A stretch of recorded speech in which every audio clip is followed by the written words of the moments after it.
देवाय हरये परमात्मने प्रणतः क्लेशनाशाय गोविन्दाय नमो नमः।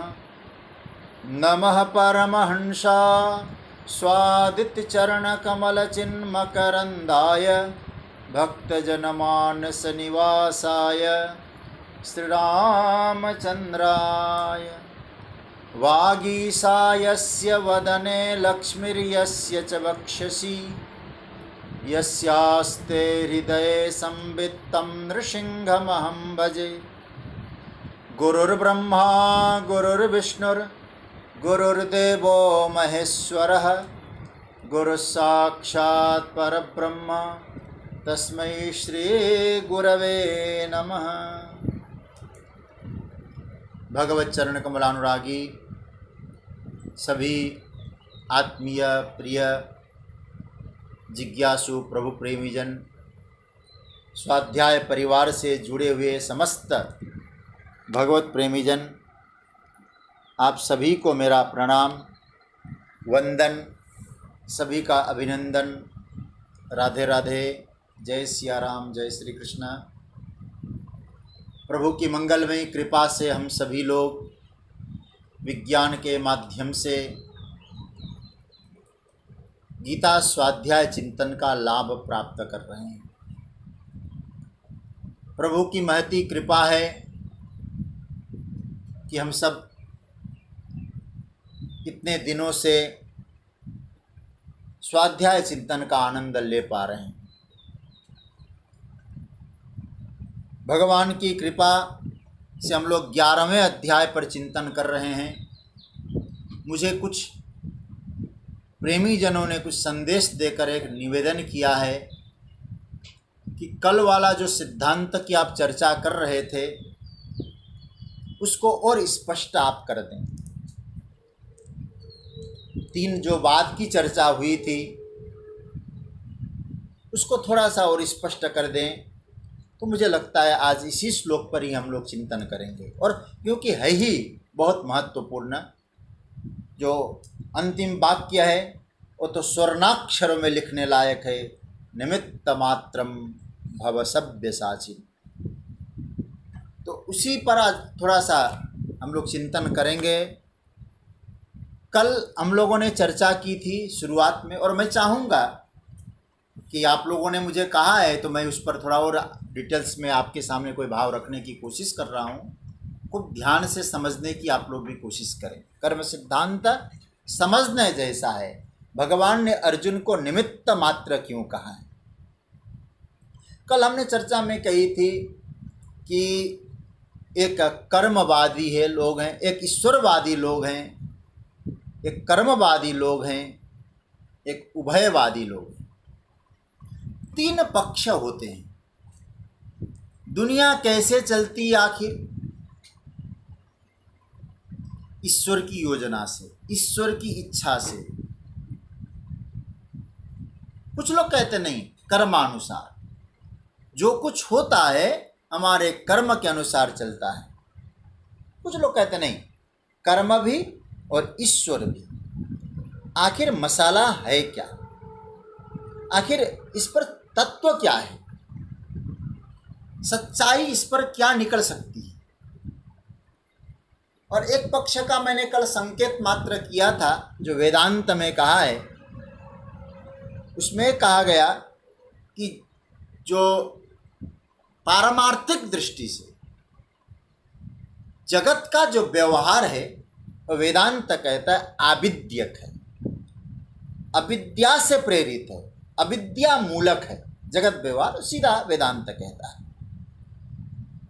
यह एक पक्ष है, लेकिन इसको थोड़ी देर के लिए हम एक जगह रख लेंगे, एक किनारे रख लेंगे और थोड़ा वास्तविकता, हालांकि वास्तविक पक्ष तो मुझे लगता है वेदांत का ही, फिर भी कुछ चर्चा करेंगे। यदि हम लोग ये समझते हैं कि हम जीव हैं, हम में जीव भाव है और व्यवहार करते हैं, तो व्यवहार में सत्य बुद्धि है, व्यवहार को सत्य समझ रहे हैं, तो सोचना पड़ेगा तब तक विश्व का, इस संपूर्ण जगत का, प्रपंच का, घटनाओं का संचालन करने वाला कौन है। यदि जीव भाव से ऊपर चले गए तो सब अविद्या मूलक है, छोड़ दीजिए सब। लेकिन एक बात मैं आपसे कहूं, शास्त्रों में कोई कन्फ्यूजन वाली बात नहीं है। हाँ, हमारे मनन की कमी होती है, हमारे चिंतन की कमी होती है, मूल बात हमें समझना है। इसलिए उस बात को समझने के लिए हमें, एक मैं आपसे कहूँगा, दो प्रकार के कर्मों का लेखा जोखा हम लोग अभी विचार करते हैं। एक व्यष्टि कर्म और दूसरे हैं समष्टि कर्म। इसको सोचिए जरा। कर्म के संदर्भ से जब वेद में भगवान की चर्चा आती है ना, कर्म के रेफरेंस को लेकर, वह भगवान का एक नाम कह दिया वेद ने, धाता। और गीता में भी ये धाता का पॉइंट आया है। आप लोगों ने जब 8वां अध्याय पढ़ा था, मैंने वहाँ उस पर चिंतन अच्छा किया था और आपके सामने बात रखी थी। कविम पुराण मनुशासितार मरो रणीयांसम अनुस्मरेद्य सर्वस्य धातारम, वह धाता शब्द का प्रयोग किया है। तो जगत गुरु शंकराचार्य भगवान कहते हैं, जब धाता भगवान को कह दिया है, वो धाता कौन होता है? तो कहा है कि कर्म फल विभक्तारम धातारम। ये भाष्य में लिखते हैं, कर्म के फल को विभाग करने वाला, कर्म फल देने वाला, वो धाता है। जब हम बोलते हैं ईश्वर ने सब धरा धराया है, करा कराया है, तब उसके भीतर कर्म का संबंध एक तरह से सन्निहित हो जाता है। मतलब जो कर्म का जो फिलोसॉफी है, वो सुप्रीम से अलग नहीं हो सकता, उसी से जुड़ा हुआ है। हालांकि वेदांत कहता है वो चेतन में न कोई कर्म है न कोई करता है, परंतु व्यष्टि कर्म हो चाहे समष्टि कर्म हो, वो तो आप जानते हैं, व्यष्टि मतलब अपने लिए व्यक्तिगत, समष्टि मतलब औरों के लिए व्यापक रूप से। ईश्वर क्या बना उसकी दृष्टि से? बोले धाता। धाता मतलब कर्म फल को देने वाला। अच्छा, वो फिर किस तरह से कर्म फल को देता है, इसको थोड़ा समझना। मतलब उसी में शंकराचार्य भगवान कहते, उसी में हमारे कर्म आश्रित होते हैं, कर्मों का आश्रय उसी में होता है। और दूसरा, उसी चेतन का एक प्रभाव है, उसका नाम क्या है? काल। तो धाता, कर्मफल विभक्तारम, और दूसरा कह दिया काल। उस काल में ही जो कर्म है, मतलब वो धाता कर्मफल को विभक्त करने वाला, उसी का एक प्रभाव बन गया, उस प्रभाव का नाम है काल। इसको थोड़ा बहुत गंभीरता से समझना। काल, उस काल में हमारे कर्म परिपक्व होते हैं, उस काल में हमारे कर्म जाते हैं, परिपाक होते हैं और फिर परिपक्व होकर पक कर तैयार होते हैं। मतलब वो कर्म का आकार उस काल में जब प्रवेश किया तो कर्म फल का आकार लेके आया। प्रवेश किया था कर्म का आकार, वो निकल आया फल का आकार। इसलिए शास्त्रकारों ने बहुत अच्छी बात कही है, मनन करने लायक, और पॉइंट इज नोटेड वाली बात आती है। फलाकार रूपेण कर्म एव परिणम्यते। ये वेदांत का बड़ा गजब का सूत्र है। मतलब कर्म ही फल के रूप में परिणाम को उपलब्ध होता है, रिजल्ट में हमारा कर्म ही फल बन के प्रकट होता है। अब और विचार करना, यह जो शरीर है, पांचभौतिक देह है, ये क्या है? कहते हैं कर्म का परिणाम। तो ये देह के रूप में हमारे कर्म परिणमित हो गए, तो हमको तो यही बोलना पड़ेगा तो देह के रूप में जो हमारे पूर्व कर्म थे वो परिणमित हो गए, हम बन गए मनुष्य, शरीर मिला। उसको यह परिणाम देने वाला, ध्यान से समझना, हमारे कर्म को परिणाम देने वाला कौन हुआ? तो सीधी सी बात है, उसका नाम है काल। वह था कहाँ? जिसको काल काल कहा जा रहा है, वो काल था कहाँ? बोले वो चेतन में था, उस चेतन तत्व में वो काल था। इसलिए यहाँ भगवान अपना नाम क्या दे रहे हैं पहले श्लोक में? इसे कालोस्मि लोकक्षय कृत, मैं काल हूं। तो क्योंकि कर्मफल दाता के रूप में, कर्मफल देने वाले के रूप में परमात्मा का जो चेहरा बनता है, उसी चेहरे का नाम होता है काल। ध्यान देना, मैं जो बात बोल रहा हूं पकड़ना। कर्मफल देने वाला जो परमात्मा है, उस परमात्मा का जो स्वरूप बनेगा उस समय, वो काल रूप बनेगा। कारण, क्योंकि काल में कर्मफल परिणाम को प्राप्त होता है, कर्मफल रिजल्ट देता है वहां से। इसलिए मैंने पहले कहा था ना, फल रूपेण परिणम्यते, यह है उसका फल देने का तरीका। अब जो फल के रूप में कर्म परिणाम प्राप्त कर रहे हैं, कैसे? बोले उस कर्म में कर्ता की भावना, कर्ता के कर्म करने की योग्यता, देश, सब जो है उस कर्म में समाहित हो जाते हैं। कोई अलग से बैठकर इस बात को तय नहीं करता कि ये कर्म कब किया गया था, क्यों किया गया था, ये सब होता नहीं है। संसार में भले ही हो जाए, एक मनुष्य तय करे वो कब किया था, सब वो बना ले, जांच आयोग तैयार करे, ये सब रिपोर्ट तैयार करे, नहीं, कर्म हो गया तो उस कर्म के साथ सब बातें जुड़ गई। अब विचार करना, यह कैसा है परिणाम? फिर कर्म कर दिया, कहाँ किया? हमने कर्म को स्थापित कर दिया काल में। और काल कौन है? परमात्मा का एक प्रभाव है, परमात्मा का एक रूप है। और फिर वो कर्म उसी काल में परिपक्व हो गए और कर्म परिणाम निकल आए, कर्म का परिणाम होता है। इसको वेदांत ने परिणाम बात कहा है। जैसे एक छोटा सा उदाहरण से और स्पष्ट हो जाएगी बात। एक बीज है, ध्यान से समझना, एक बीज है, उस बीज में सारी खूबियां छिपी हुई है। बीज उचित भूमि को प्राप्त करता है और प्राप्त करने के बाद जब परिणमित होता है, किस रूप में? बोले अंकुर के रूप में। उस बीज को आपने डाल दिया, सारी खूबियां हैं वहां, और अंकुर को प्राप्त होता है। कौन सा बीज अंकुर को प्राप्त हुआ? परिणाम क्या प्राप्त करेगा? वहां न्याय करने के लिए कोई अलग से बैठा नहीं होता है। याद रखना इस बात को।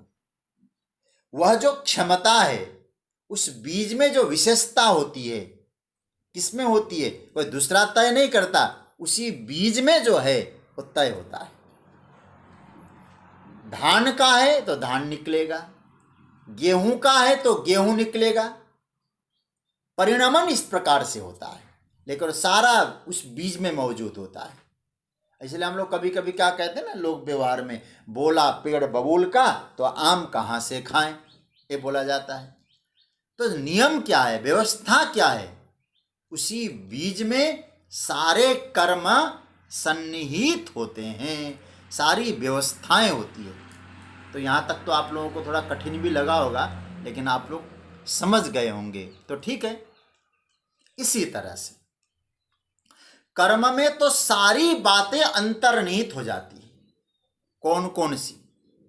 कब किया गया, कहाँ किया गया, इसका क्या प्रभाव होगा, किस भावना से किया गया, कितनी मात्रा में किया गया, किस फल के साथ इस कर्म का संबंध है, अर्थात कर्म को फल रूप में परिणत कराने वाले जितने भी तत्व है वो सब उसी कर्म के अंतर्गत होते हैं, अंतर्भूत होते हैं, अंतर्निहित होते हैं। इसलिए दृष्टांत क्या बोलना पड़ेगा? यथा बीजवत। मैं आपको कहूंगा, इसको लेकर जरा सोचिएगा। अब कर्म उस बीज में जैसे वृक्ष की संभावना है, वृक्ष बनना, फल बनना, फूल बनना, ये सब क्या है? इसको थोड़ा चिंतन करना है। इसका अर्थ हुआ कि जैसे बीज को अंकुर के रूप में आने के लिए एक काल की आवश्यकता होती है। आप ध्यान से समझना, एक काल की, क्योंकि आज आपने भूमि पर बीज डाल दिया तुरंत तक कल नहीं बना, तो समय की, एक काल के परिधि की आवश्यकता होती है। ऐसे ही कर्म को परिणमित होना है, हमारे कर्म को, तो कुछ समय वहां चाहिए। उस समय को काल कहा गया है, याद रखना। फिर कह दूं, कर्म का जो आश्रय तो चेतन ही होता है, उसी आश्रय में फल रूप धारण करके वो कर्म आगे बढ़ता है। उसके लिए क्या चाहिए? तो कहते काल चाहिए। वो काल कौन है? वो काल कोई भूत नहीं है, कोई पदार्थ नहीं है। भागवत में तो भगवान को काल कहा है, और श्रीमद् भागवत में काल को भगवान का प्रभाव भी कहा है। और आप लोग तो भागवत गीता को पहले भी सुन चुके, 10वें अध्याय में भगवान स्वयं कहते कालः कलयतामहम्, तो ये कहा गया है। तो इसका मतलब है यहाँ भगवान क्या कह रहे हैं, इसको थोड़ा समझना। भगवान कहते कालोस्मि, मैं काल हूं। मतलब काल हूं का अर्थ क्या हुआ? परिणमन का हेतु हूं, उसका जो रिजल्ट बनाने के लिए, परिणाम कराने के लिए मैं हेतु हूं। परिणाम के जो कारण है ना, वो काल होता है। क्या हुआ? पहले बीज था, अब अंकुर बना, यह जो परिणाम निकला इसी ने काल का ज्ञान कराया। तो एक हमारे भाष्यकारों ने इसका अर्थ क्या लिखा, संस्कृत का आपको नॉलेज हो ना, अच्छा लगेगा। काला कह, देखो काल किसको कहते हैं? तो आचार्यों ने क्या कहा? यह परिणाम हेतु, जो परिणाम का कारण है, रिजल्ट का कारण है, उसका नाम है काल। और दूसरे कुछ आचार्यों ने कहा परिणाम हेतुत्वात् कालः, परिणाम हेतु होने के कारण वो काल है। सज्जनों, ऐसी दशा में भगवान यह कहते हैं कि मया एव निहता, श्लोक आप पकड़ लेना, मया एव निहता, मयैवैते निहता पूर्वमेव। इधर तो आप कहते काल, ठीक है, और उधर भगवान क्या कहते? मैंने इनको मार डाला। अब ध्यान से समझना है आप लोगों को, और पकड़ना है, दिमाग की थोड़ी वर्जिश करानी है। ऐसी दशा जब ठाकुर जी अपने श्री मुख से कहते मैंने मार दिया, ये सब के सब मेरे द्वारा मारे गए हैं। सत्यता को बीच में रखिएगा, यथार्थ को पकड़ के चलिएगा, बहुत अच्छी तरह से आप समझ जाएंगे। एक बात पहले तो पकड़ लीजिएगा, चेतन तत्व न किसी को मारता है, न किसी से मरता है, न किसी को मरवाता है। नायम हंति न हन्यते, हम दूसरे अध्याय में पढ़ चुके हैं इसको। चेतन तो कृष्ण कौन हुए? तो कृष्ण हो गए चैतन्य, चेतन तत्व है श्री कृष्ण। और भागवत में इसलिए कहा कृष्ण मेनम अवे त्वम आत्मानम, और परम चैतन्य तत्व ही श्री कृष्ण है। सज्जनों, भगवान श्री कृष्ण को क्या लेना देना, किसको मारना, किसको मरवाना, ये कृष्ण को लेना देना नहीं है प्रभु को। तो हम इस तरह से बोल सकते हैं, जितने लोग यहाँ हैं वे सब अपने कर्मों से मारे जा चुके हैं। अब यह कहा जाता है मैंने इनको मार दिया, तो इसका मतलब क्या है? तो इन सज्जनों ने ऐसे कर्म किए हैं, तो उन कर्मों से ये मारे गए हैं। याद रखना यहाँ क्योंकि भगवान पहले अपना परिचय दे चुके हैं, काल हूँ। तो काल में इनके कर्म चले गए थे, तो उन काल के में जाकर एक परिणाम में निकल गए, तो काल रूप कृष्ण कहते हैं मैं इनको मार चुका हूँ। मतलब काल के गाल में समा गए, इनके कर्म पूरे हो गए। अब चूंकि फलदाता है, अतः वह बोल सकता है कि मैंने मारा। आप बात पकड़ रहे होंगे, काल है वो बोल सकते हैं वो कि मैंने मारा, पर याद रखना सज्जनों, आप लोग इतने दिनों से गीता का चिंतन कर रहे हैं, याद रखना उसको कर्ता के रूप में मत लेना। अन्यथा यदि इतना होने के बाद भी आपने उस परम तत्व परमात्मा को कर्ता के रूप में ले लिया तो वेदांत तो गया। हाँ, अंधेरे में हमने तीर मारा, वेदांत समझा ही नहीं। जब हमें यथार्थ मालूम है तो उसमें हर चीज को यथार्थ के रूप में घटाना पड़ेगा आपको। यथार्थ क्या मालूम है हमको? कृष्ण परम चैतन्य है, वो चैतन्य में कोई कर्तृत्व होता नहीं है। फिर चेतन कब से मारने मरने लगा भाई? भगवान तो स्वयं अपने श्रीमुख से कहते कि भैया नादत्ते कस्यचित् पापम न चैवं सुकृतं विभु अज्ञानेनावृतं ज्ञानं तेन मुह्यन्ति जन्तव न कर्तृत्वं न कर्माणि लोकस्य सृजति प्रभु। गीता के एक एक श्लोक मनन करने लायक है। न कर्म फल संयोगम स्वभावस्तु प्रवर्तते। जो जिसे मिलने जा रहा है, ध्यान देना, भीष्म को द्रोण को जो भगवान कह रहे हैं कि मैंने मार दिया, इसका मतलब जो जिसे मिलने जा रहा है ये क्या है? बोले उन्होंने कमाया है, वो उनको मिलने जा रहा है। अगर भीष्म को बाण लगना, ध्यान देना सज्जनों, कर्म सिद्धांत को पकड़ के रखना, यदि भीष्म को बाण लगना है तो भगवान उसको नहीं मारने जा रहे हैं। मतलब भीष्म ने अपनी कमाई हुई संपदा है, मतलब सीधी सी बात है, भीष्म मरेंगे तो भीष्म के कर्म से मरेंगे, द्रोण मरेंगे द्रोण के कर्म से मरेंगे। और कर्म कहाँ थे? भगवान कहते काल में थे। और काल कौन है? मैं हूं। तो काल मारता है, परिणमन कहाँ होता है? काल में होता है। तो कर्ण मरेगा तो अपनी कमाई से मरेगा। तो सबकी अपनी अपनी कमाई है। तो इतना वे कमा चुके हैं कि अब इसका रिजल्ट बन गया, इसका परिणाम बन गया। जो कुछ था लिख दिया था, अब रिजल्ट आ गया है, रिजल्ट आने की बारी है। अब एक बात कहूँ, ये तो हो गया, तो इसका मतलब है इन सब का कर्म समय में काल में गया।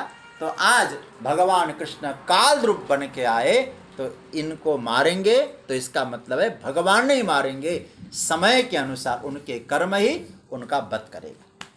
अच्छा, यहाँ तक आपको शायद, क्या मैं तो कहूँगा आप लोग इतने परिपक्व अच्छी तरह समझ लिया होगा। अब सोचिए, तो अर्जुन को यहाँ क्या कहा जा रहा है, ये पकड़ना। ये तो हो गया सिद्धांत की बात। अब अर्जुन को क्या कहा जा रहा है, और अर्जुन की जगह आप स्वयं अपने आप को रखिए, जीवस्थानी के रूप में, मनुष्य स्थानी के रूप में। और अर्जुन को क्या कहा जा रहा है? निमित्त मात्रम भव सव्यसाची, तुम्हें निमित्त बनना है। मैं सज्जनों एक निवेदन आपसे करूंगा, इस सच्चाई के दर्पण में इस वाक्य को समझना थोड़ा सा है महत्वपूर्ण। छोटा सा है लेकिन कहते हैं ना, चोट करे गंभीर वाली बात है। मैंने इसलिए पहले कहा स्वर्णाक्षरों में लिखने लायक है। अब जो सच्चाई है कि दूसरा व्यक्ति अपने कर्मों से मरने जा रहा है, तो ये कर्तृत्व लेना कि मैंने उसको मारा, या क्या उचित माना जा सकता है? फिर अर्जुन को यहाँ कहा जा रहा है तू निमित्त बन, इसलिए तू कर्तापन नहीं है तुम में। मतलब जो अपने स्वयं के कर्मों से मारे जा रहे हैं, आप उनको क्या मारोगे? आप मार नहीं सकते हो। यदि आप मारने की बात कहते हो, आप गलत हो। न कोई किसी को मारता है, न कोई किसी को जिलाता है। अरे भाई, अर्जुन ये प्रश्न कर सकता है, और आप भी इस प्रश्न को भगवान के सामने रख सकते हैं। जब मैं अपने कर्म से किसी को मार नहीं सकता, किसी को जीवन नहीं दे सकता, तो मेरी भूमिका क्या है? मेरी भूमिका भी तो कुछ होनी चाहिए। जीव भाव से, मनुष्य भाव से मेरी भूमिका क्या है? अर्जुन मानो कह रहा है, महाराज बाण मैं चलाऊंगा। यह तो अजीब बात हो गई। बाण मेरे धनुष से निकलेंगे, गांडीव पकड़ के मारूंगा। गांडीव मेरे हाथ में, बाण मेरे हाथ में, और आप कहते हैं तुम मार नहीं सकते, मैं मारता हूं। ये तो बड़ी विचित्र बात होगी। अर्जुन कहता बाण तो मैं चलाऊंगा ना सरकार। भगवान मानो कहते हैं कि भैया अर्जुन, सच्ची बात है, फिर भी तुम मार नहीं सकते।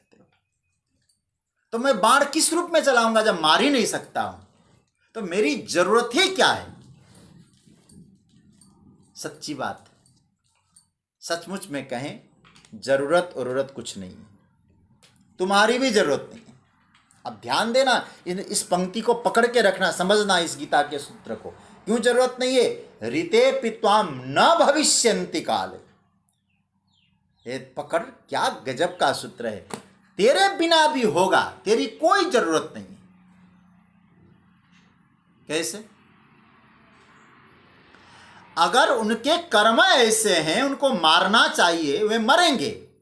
तुम मारो, चाहे कोई और आके मारेगा, मरना है। मैं उदाहरण से समझाऊं आपको, बहुत अच्छी तरह से शायद आप समझ जाएंगे। जैसे किसी ने इस प्रकार का कोई अपराध किया, कोई ऐसा कर्म किया, उसको गिरफ्तार करना है। वो गिरफ्तार किया जाएगा, चाहे पुलिस नंबर 1 करे, चाहे पुलिस नंबर 2 करे, चाहे पुलिस नंबर 3 वाले करे, वो गिरफ्तार तो होना है उसको। लेकिन कोई पुलिस वाला कहेगा नहीं नहीं नहीं, मैं गिरफ्तार नहीं करूंगा, ऐसा होगा नहीं। क्यों? क्यों गिरफ्तार नहीं करेगा? अब सोचिएगा, जिसने जो गिरफ्तार होने आया है, उसने तो ऐसी कमाई की है ना, वो गिरफ्तार होना है उसको। व्यवस्था उसको सजा देगी, उसके कर्म ही उसे सजा देंगे। अतः जरूरत तुम्हारी है कि नहीं है? आप सोचिएगा जरा। अर्जुन को मानो भगवान कह रहे होंगे, अर्जुन गिरफ्तार तो होना है सबको। अब तुमको ये निमित्त बना दिया है, तुम नहीं करोगे इनको गिरफ्तार, तो दूसरा आके करेगा, क्योंकि वारंट इशू हो गया है। हाँ, तुमने गिरफ्तार नहीं करेगा, तुमने डिसमिस कर दिया इसको, तो तुम उस वक्त तुमको गिरफ्तार करने का मौका दिया, तुमने नहीं किया। क्यों? तुमको क्यों दिया? इसलिए दिया क्योंकि तुम उस थाने में पोस्टिंग थे, इसलिए तुमको ये हिसाब, तुम अपने ड्यूटी निभाओ, अपना कर्तव्य निभाओ, तुम करो एक काम। लेकिन तुम इनको गिरफ्तार करोगे तो कर्तृत्व तो तुम्हारा नहीं होगा। तुम्हारी ड्यूटी क्या थी? तुम्हारी ड्यूटी थी उस आदमी को अरेस्ट करके लाने की। तुमने उसको रिज्यूम कर दिया कि मैं इसको गिरफ्तार नहीं करूंगा, तो तुमको यह भ्रम हो गया कि मैं किसी को अरेस्ट नहीं करूंगा। कहाँ अरेस्ट कर रहे हो तुम? आप जरा सोचिए, उस कहाँ गिरफ्तार किया जा रहा है? क्या कोई जबरदस्ती तुमको अरेस्ट कर रहा है क्या? क्या पुलिस वाला उसको अरेस्ट कर रहा है क्या? फिर उसको अरेस्ट करने का जो पुलिस वाले का काम है, वो क्या काम है? फिर वो अरेस्ट करना पुलिस के लिए निमित्त मात्र है। कर्म उसने किया है, अपराध उसने किया है, लेकिन अरेस्ट करना उसका एक निमित्त है। अगर वो भ्रम हो जाए मैं इसको गिरफ्तार करने वाला हूं, तो भी ये गलती हो जाएगी। गिरफ्तार नहीं करूंगा कहना तो भी कर्तव्यच्युत हो जाएगा, और गिरफ्तार करूंगा ये भाव आ जाएगा तो भी क्या होगा? तो भी गलत हो जाएगा, क्योंकि तुम होते कौन हो गिरफ्तार करने वाले? तुम तो निमित्त हो। क्योंकि उसने अपराध न किया होता और अरेस्ट का ऑर्डर न मिला होता तो पुलिस होने के नाते क्या उसको आप गिरफ्तार कर सकते थे? क्योंकि संयोग बना कि नहीं, आप जरा देखते जाइए, ये सृष्टि चक्र है, काल चक्र है, संयोग बना रहा है कि नहीं बना रहा है? गिरफ्तार करने का अधिकार किसी को नहीं है। यदि उसने वो कमाया नहीं होता, अपराध नहीं किया होता, तो गिरफ्तार उसको कौन कर सकता है? अच्छा, ये कहा जाए कि मुझे ही क्यों कहा जा रहा है गिरफ्तार करने को, मैं क्यों निमित्त बनूं? अब ये भी प्रश्न हो सकता है ना, मुझे ही क्यों कहा गया तुम इस व्यक्ति को गिरफ्तार करो, मुझे ही क्यों निमित्त बना रहे हैं? इसीलिए बना रहे हैं तुम इस थाने में इंचार्ज हो, पुलिस में तुमने नौकरी की और तुम्हारे कर्मों के अनुसार इस समय इस थाने में तुम्हारी ड्यूटी है। अर्जुन, तुम्ही को इन्हें मारने का निमित्त इसलिए बनाया गया क्योंकि तुमने एक कमाया है, इनको मारने की व्यवस्था तुमने कमाई है, इन्होंने मरने के लिए तैयार हुए, मरने की व्यवस्था बनाई है इन्होंने अपनी। कारण तुमको निमित्त बनाना, कारण तुम सव्यसाची हो। निमित्त मात्रम भव सव्यसाची। ये पकड़ना, कल मैंने इसका अर्थ बताया था, आज और अच्छी तरह समझना। क्योंकि तुम सव्यसाची हो, तुम इस लायक बने हो, तो इस लायक बने हो तो एक काम करो। सव्यसाची का अर्थ क्या होता है? देखो, सभ्य शब्द का अर्थ संस्कृत का एक आनंद भी है ना, कल भी मैंने बताया था, दोनों हाथों से बाण चलाने वाला। सभ्य शब्द का अर्थ दायां भी होता है और बायां भी होता है।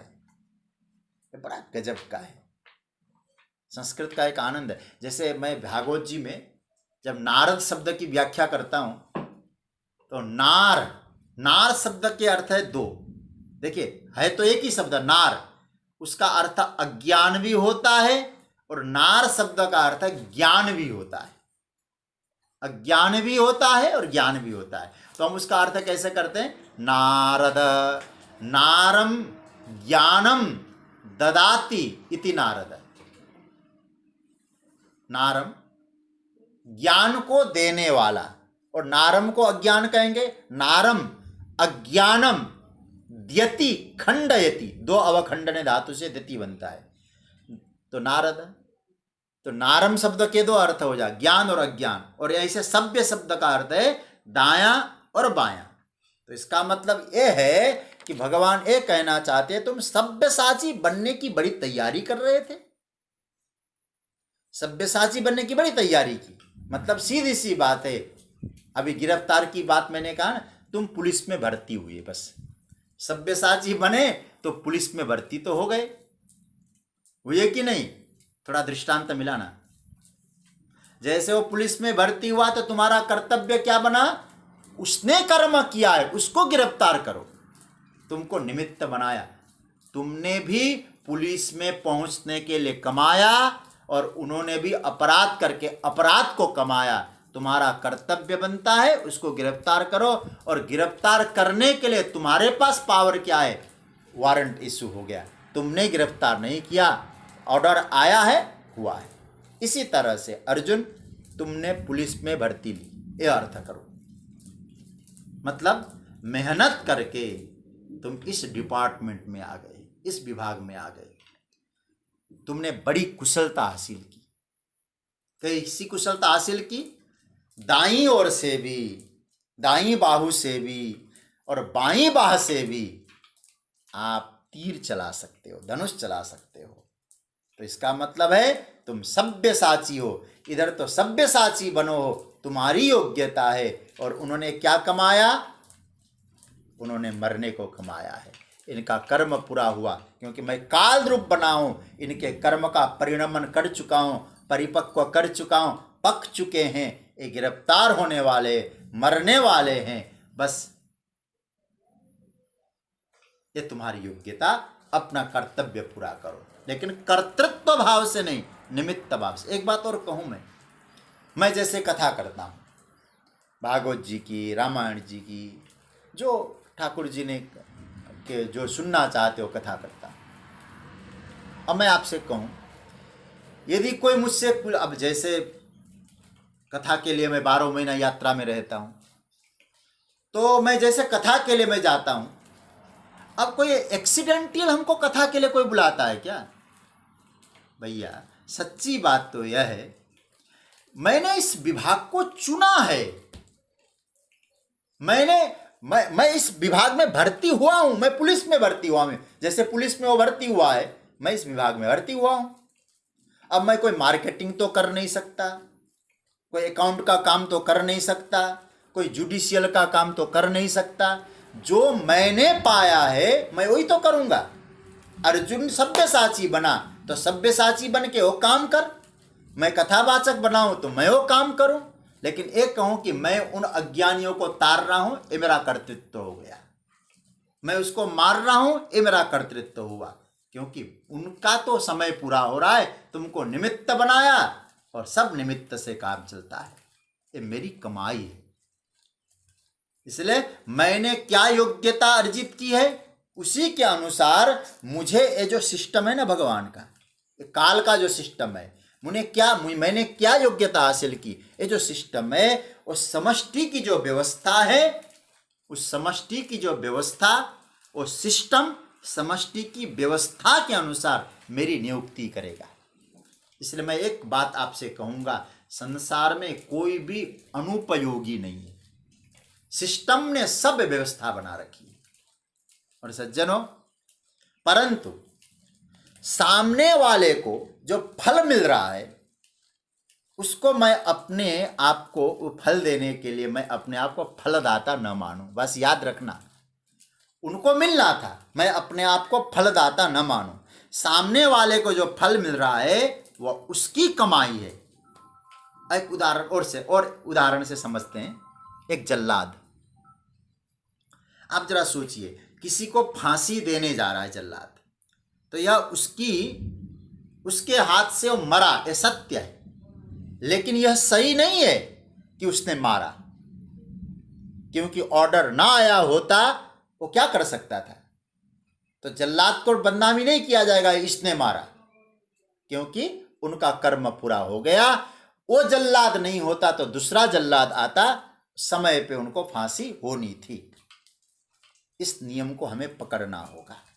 अतः यह जो पूरा खेल है, यह सब क्या है, उसको यदि हम एक शब्द में कहें, एक जो इंस्ट्रूमेंट जो कर्म है, वो चाहे हमारा कर्म समष्टि में हो, चाहे वो कर्म व्यष्टि में हो, ईश्वर को बीच में लाकर परमात्मा ने ऐसा किया, ये मत कहिएगा, क्योंकि समष्टि कर्मों का आश्रय वो काल रूप है, वो परमात्मा काल रूप है। उसमें सब कर्म व्यवस्थित होते हैं, समय आता है परिपूर्ण होता है, और उसी में सब कर्म परिपाक होते रहते हैं। वह कर्म किसी का जीवन बनकर अंकुरित होता है, किसी का कर्म मौत बन के अंकुरित होता है, किसी का कर्म मित्र बन के अंकुरित होता है, और किसी का कर्म शत्रु बन के अंकुरित होता है।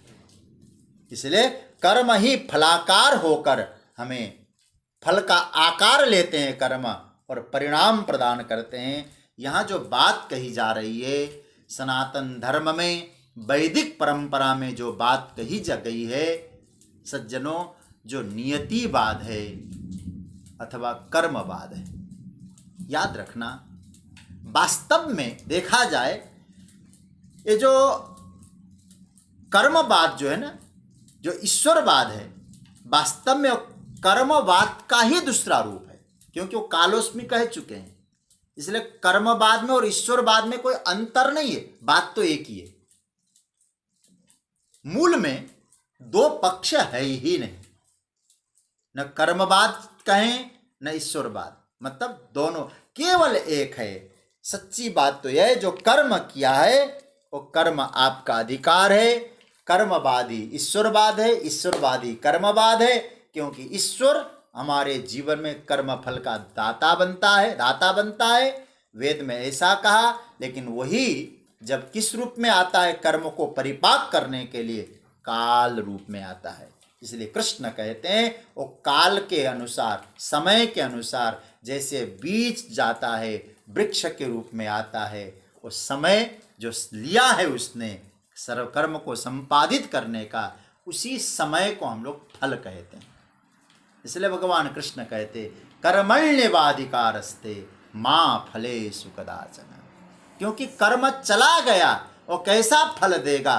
वो कर्म चला गया तो कर्म फल रूप बनेगा, काल रूप चेतन में, चेतन तत्व में। लेकिन चेतन तत्व किसी को मारता नहीं है, किसी को कुछ नहीं, कर्म ही मारने वाले। जिस समय मैंने कोई कर्म संपादित किया, ध्यान से समझना, जिस समय मैंने कोई भी कर्म संपादित किया है उसी समय मैंने अपने जीवन में परिणाम की रचना कर दी। जिस समय, एकदम बहुत महत्वपूर्ण बात है। मतलब आपने कर्म नहीं किया, फिर क्या किया आपने? आपने अपने लिए परिस्थिति का निर्माण कर दिया। कर्म चला गया तो आपके जीवन में परिस्थिति का निर्माण हो गया। अब क्या हो रहा है? अब जो परिस्थिति है वह आप तक पहुंचने में समय ले रही है। फिर आप समझ लीजिएगा, जो आपने कर्म किया वो परिस्थितियां आप तक पहुंचने में और कर्म का परिणाम देने में थोड़ा समय लग रहा है। मतलब जिसको अंग्रेजी में बोला जा सकता है थोड़ा टाइम गैपिंग हो गया है। उसी टाइम गैप को कर्म नहीं कह रहे हैं हम लोग, उसको फल कह रहे हैं।